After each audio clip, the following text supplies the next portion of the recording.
전하라라는 제목으로 하나님의 말씀을 전하겠습니다. 어머니의 기도가 있습니다. 제가 우리 어머니, 우리 그 장모님이 이제 생신을 만나서 이제 어제 강화 갔다 왔거든요. 강화인데 우리 아다시피 우리 사람이 형제가 5명인데 5명이 쫙 모이면은 우리 어머니 장모님은 예배드리자고 그래요. 예배드리자고.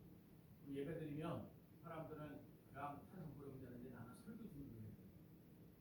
예배드리자 그래갖고 정말 순간적으로 생각하고 기도를 했어요. 그래서 내가 시편 23편을 가지고 이런 말씀드렸어요. 여호와는 여전히 나의 목자십니다. 사신 것 90세에 대한 40이니까 39세, 90세이시니까 얼마나 감사한지 어렵고 힘들고 어려운 우리를 견디면서도 함께 하시는 논란에서는 감사하고 축복된 삶을 살아가는 거 얘기를 하시면서 하시는 말씀이 근데 제가 놀랬던 게 뭔지 아세요? 우리 장로님이요 시편 23편을 암송하는 거예요. 여호와는 나의 목자시니 그래갖고 우리 큰딸 되시는 분이 잠깐만 계시고 설교하기 전에 잠깐만 다시 한번 녹음해 봅니다. 이건 하나님의 말씀을 하나 정도는 암기하고 계시기를 축복합니다. 그래서 하시는 말씀이 뭐였냐면 주 안에서 건강하시기를 바랍니다. 우리 장로님이 5명의 자녀들을 놓고 날마다 기도하는 제목이 뭐냐? 주 안에서 건강하세요. 감사합니다. 인사합니다. 주 안에서 건강하세요. 주 안에서 행복하세요.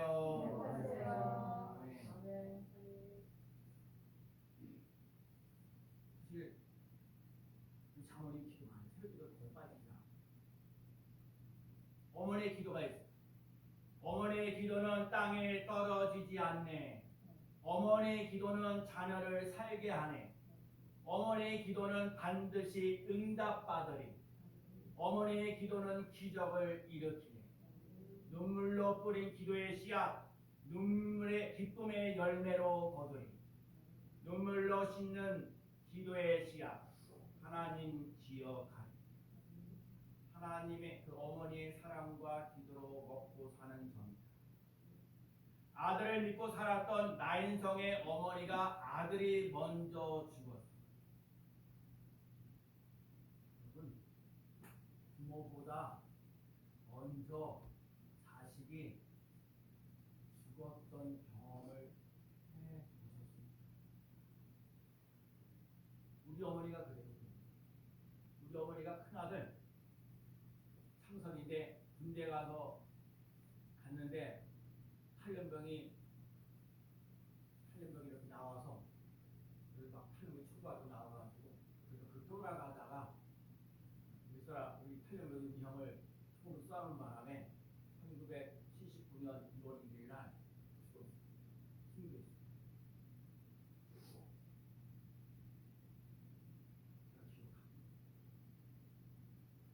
장례가 일어나는 날에 우리 어머니 우는 거 참 말할 것도 없어요.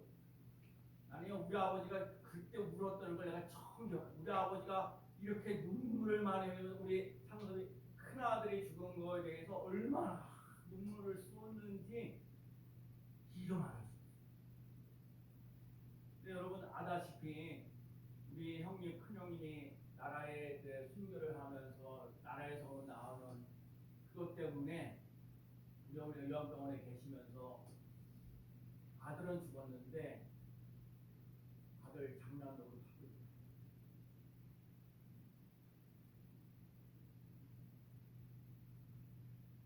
오늘 슬픔에 있는 사람이 예수님이 불쌍히 여기셔서 아들을 살리시는 기쁨을 누린 나인성 과부가 있었습니다.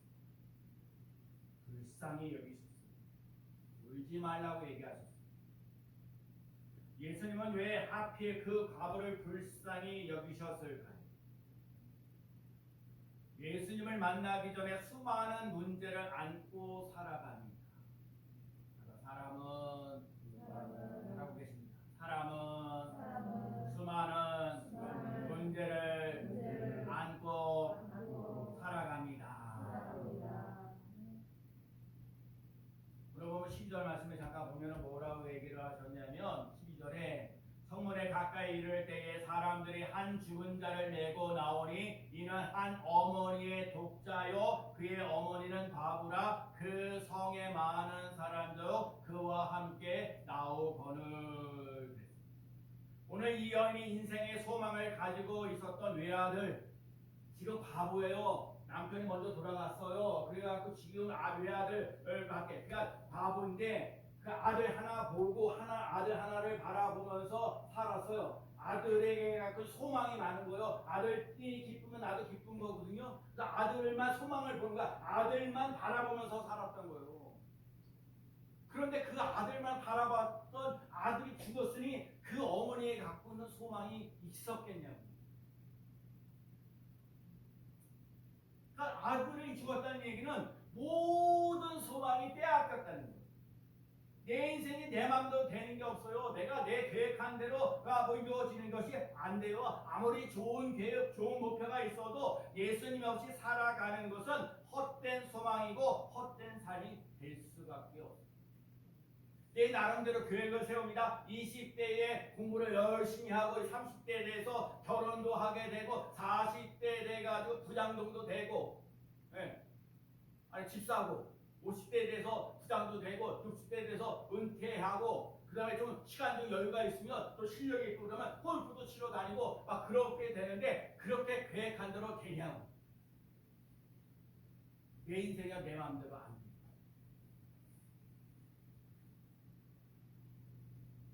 그래서 잠언 16장 9절에 사람이 마음으로 자기의 길을 계획할지라도 그 걸음을 인도하시는 이는 여호와시니라. 따라해볼까요? 그의 걸음을 인도하시는 이는 여호와시니라. 더군다나 사람의 죽음의 문제는 사람의 힘으로 어떻게 할 수가 없어요. 저 청년이 홀로 된 어머니를 생각하면서 일찍 죽어서 안 되는 거예요. 할 수만 있으면 어머니를 위해서라도 오래오래 살고 장가도 가고 그래서 손자 손녀를 안겨줘야 되는 사람인데 그 아들이 죽었대요. 우리가 흔히 하는 말이 올 때는 순서가 있지만 갈 때는 순서가 없다고 합니다. 죽음은 부자든 가난한 사람이든 많이 배운 사람이든 배우지 못한 사람이든 권력이 있는 사람이든 권력이 없는 사람이든 이 세상에 있는 남녀노소를 물러가고 전부 다 비천을 분별하고 다 똑같이 일어납니다. 사람에게는 죄, 질병, 죽음의 문제가 있습니다. 이 문제를 해결해야 천국 갈 수 있습니다. 근데 예수님이 이 땅에 오신 것은 마귀의 일을 멸하러 이 땅에 오셨습니다. 죄, 질병, 죽음의 문제를 해결하라고 오셨습니다. 여러분 예수를 믿고 건강하고 행복한 삶을 살아갈 수 있는 귀한 삶 되시기를 축복합니다. 두 번째 예수님을 만나서 불쌍히 여기사 울지 말라. 따라해볼까요? 울지 말라. 울지 어르신들은 울지 말라는 거예요. 청년들은요 일어나라. 내래는 두 개 다 해요. 울지 말라. 불쌍히 여겼다. 여러분 불쌍히 여겼다는 얘기는 똑같은 느낌이 있었다는 거예요. 여러분 예수님이 지금 봐요. 아들만 바라보고 있었던 아들만 바라보고 있던 과부인데 아들이 죽었어요. 근데 그 아이를 보니까 그 과부를 보니까 마음이 너무 찐한 거예요. 불쌍히 여기는 거 마음이 하나가 돼 있다는 거예요. 아들을 먼저 죽였 아들이 먼저 세상을 떠났다는 거 그 엄마가 갖고 있을 때 갖고 있는 아픔이라는 거 눈물이라는 거 이루 말할 수 없어요. 살아계실 때 효도하며 나가는 귀한 삶 되시기를 축복합니다.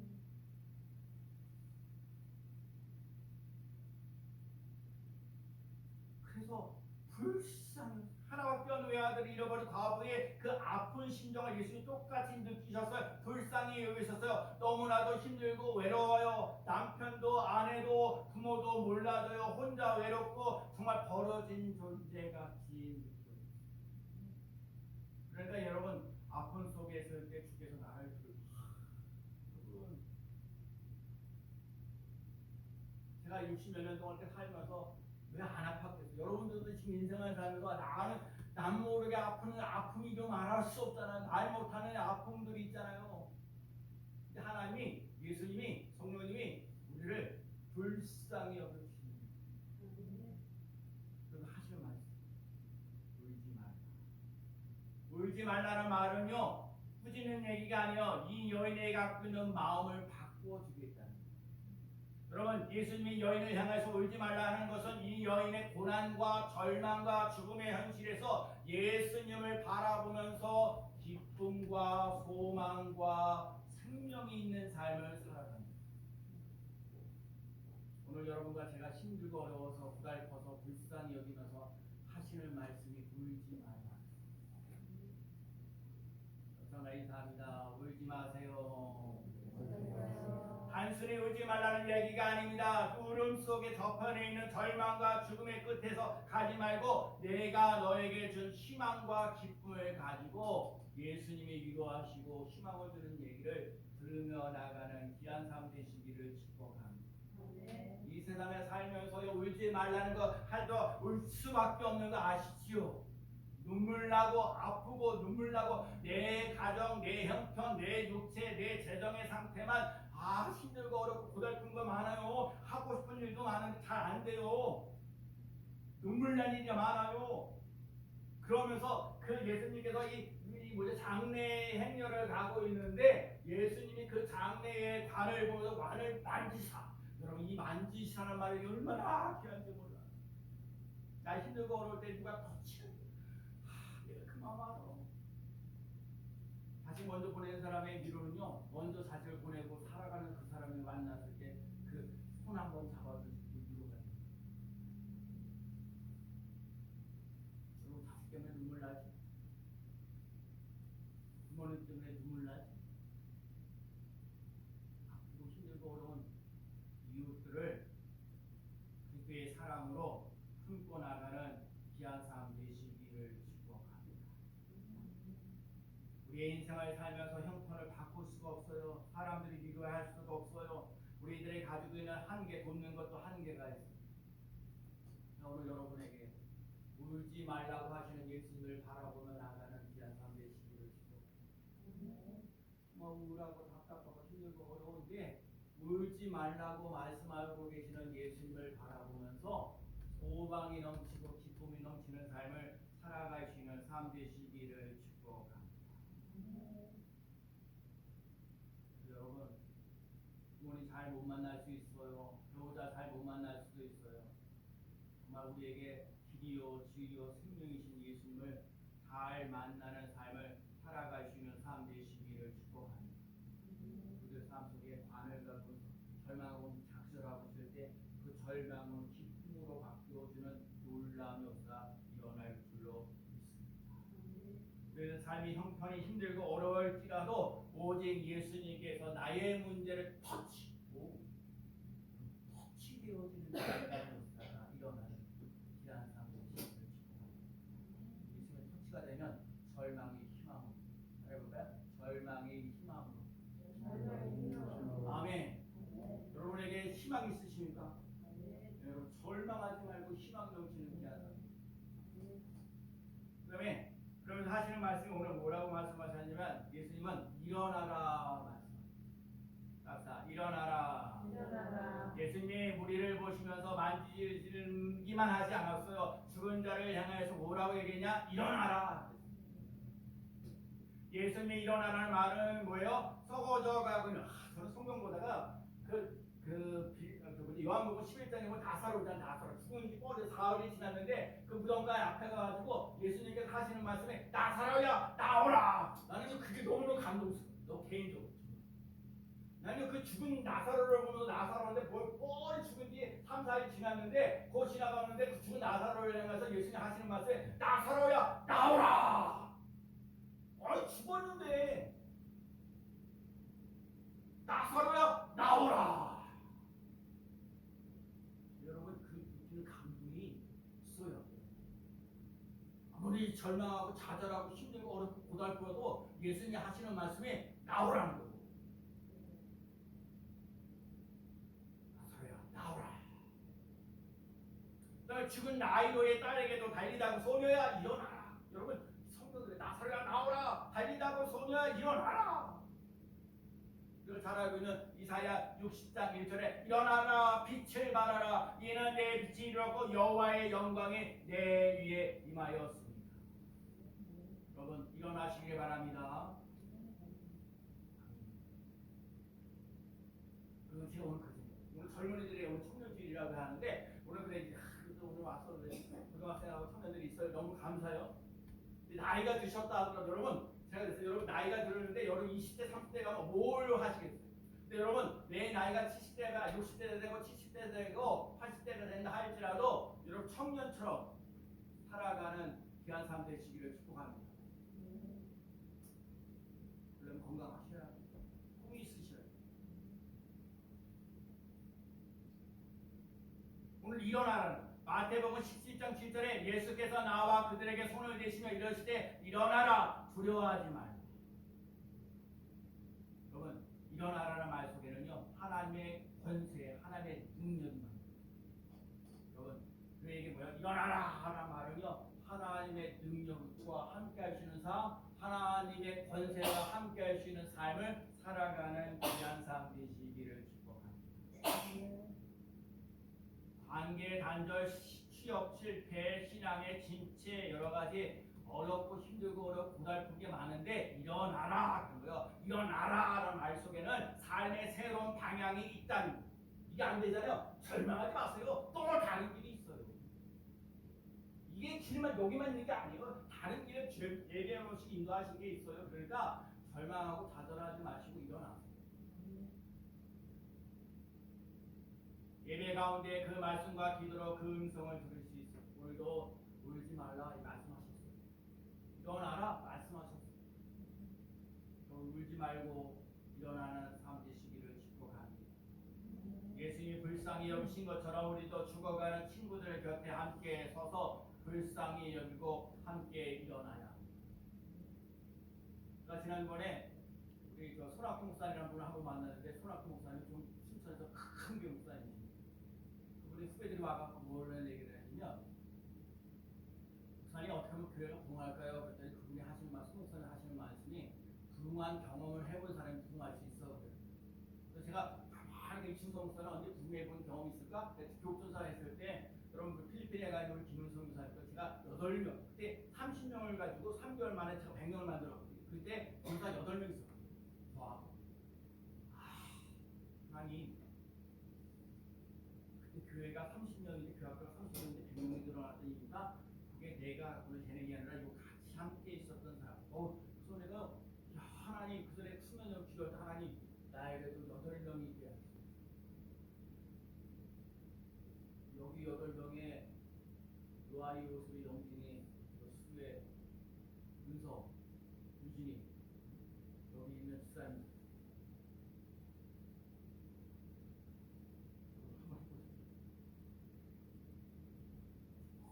정말 하나님이 우리도 기도하셨지만 합력하여 선을 이루는 놀라운 역사 일어날 줄로 믿습니다. 절망하지 마세요. 낙심하지 마세요. 일어나세요. 하나님께서 새로운 길을 열어주시는 놀라운 역사 일어날 줄로 믿습니다. 절망하고 있는 관을 만지시면서 일어나라 그랬어요. 예수님의 생명이 들어가고 예수님의 은혜가 들어가고 하나님의 그 권능이 임하는 놀라운 역사를 맛보며 나아가는 귀한 삶이십니다. 성령아, 내가 내게 말하노니 일어나라. 이게 중요한 거. 내가 내게 말하노니 일어나라.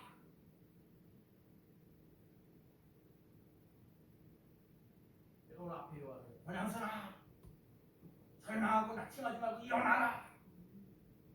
아멘 하셔야죠. 다른 사람 몰라요.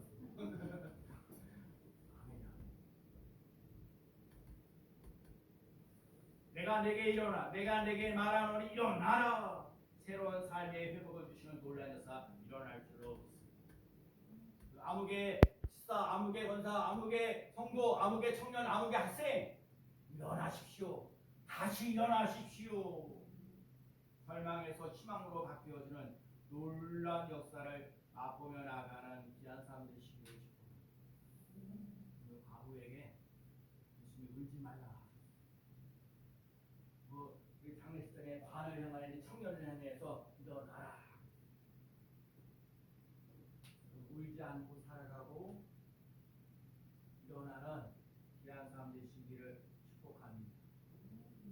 울지 마라. 하고 계신다. 울지 마라. 일어나라. 여러분 일어나라 그러면 절망에서 희망으로. 일어나라 그러면 절망에서 희망으로. 일어나라. 마음에 듭니다. 더 일어나라 그러면요 절망에서 희망으로 시작. 일어나라. 네, 죽음에서 생명으로. 좌절에서 소망으로. 타격하지 말고요. 오늘 하나. 절망에서 소망으로. 아멘. 여러분 예수님을 바라보면서 절망에서 소망이 넘치는 귀한 삶을 살아가는 귀한 삶 되어지기를 예수 그리스도의 이름으로 간절히 축원합니다.